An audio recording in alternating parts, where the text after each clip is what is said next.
Réussir à faire quelque chose qui n'a pas le label ou qui a été imité par rapport à quelque chose qui a demandé des recherches. La contrefaçon, c'est le fait de, je pense, imiter avec de la mauvaise qualité, sans les droits, un produit déjà existant, de luxe la plupart du temps. Essayer de refaire un produit à l'identique et le vendre comme s'il était authentique. Du faux, souvent du luxe.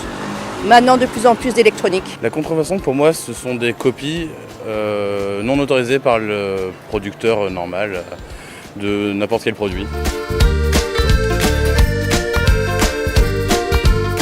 Oui, comme chacun, oui, je sais en effet que dans tous les domaines il y a de la contrefaçon, dont notamment au niveau des logiciels. Oui, bien sûr, c'est clair. On contrefait tout.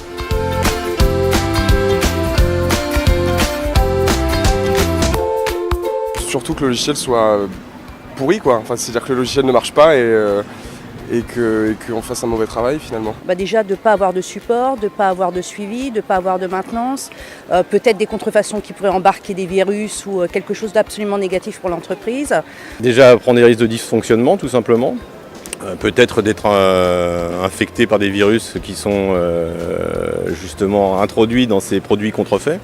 Et puis je ne suis pas spécialiste, mais a priori c'est hors la loi, tout simplement. Je pense que si le logiciel est mal fait, perdre une partie du travail si jamais c'est pas bien sauvegardé, s'il y a un bug ou quoi, mais c'est vraiment mettre à risque des heures et des heures de travail pour pas grand chose finalement. Il peut planter et tout ça, donc je sais pas si c'est un logiciel de comptabilité contrefait. La comptabilité de l'entreprise qui plante, c'est plutôt dérangeant, oui. La sécurité de leurs fichiers, de leur identité, et puis d'avoir des personnes, comme je vous dis, mal intentionnées qui peuvent en tirer à ce moment-là des informations à d'autres fins, des fichiers clients, des informations privées en mettant des choses dans des produits, voilà. Se faire amender par l'éditeur normal du logiciel s'il fait un audit chez l'entreprise. Il ne faut jamais utiliser ce genre de matériel parce qu'on est en train de détruire le système qui nous permettrait éventuellement après de nous améliorer. Non, je pense que si on part dans l'idée de monter une entreprise en utilisant des logiciels contrefaits, c'est mal barré pour la suite et l'honnêteté du projet, quoi. Jamais. C'est vrai que si j'avais ma propre entreprise, demain je ne prendrais pas de logiciel pirate. Enfin, je sais qu'il y a des contrôles assez souvent sur ça et je ne prendrais pas les risques.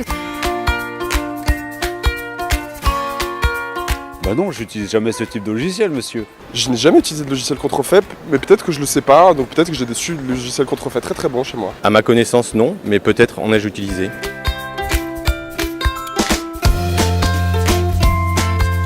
Moi, je travaille avec une société informatique qui m'assure toutes les garanties. Je vais l'acheter soit chez l'éditeur du logiciel, soit dans un magasin qui a pignon sur rue, si on veut dire, et qui me fournit des licences, qui me fournit des autorisations faites à cet effet.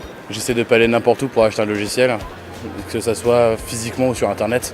C'est-à-dire qu'il y a des boutiques qui sont connues, avec des gens qui sont vérifiés derrière. Mais toujours passer par des professionnels, ça c'est important.